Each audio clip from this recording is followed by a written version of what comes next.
入欄。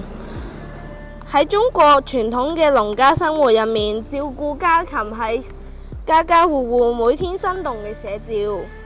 雞喺傳統文化入面代表吉祥同勤勉。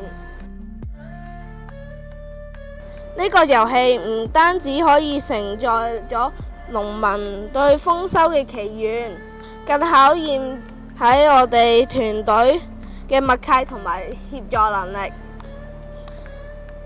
遊戲目標喺最短時間入面，將屬於自己隊伍嘅雞全部趕進指定嘅欄入面，數量越多越好。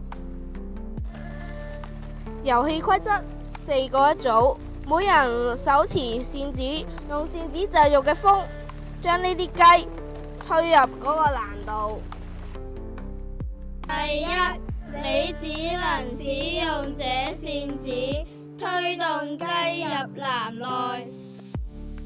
第二，把雞穩穩地趕入終點欄。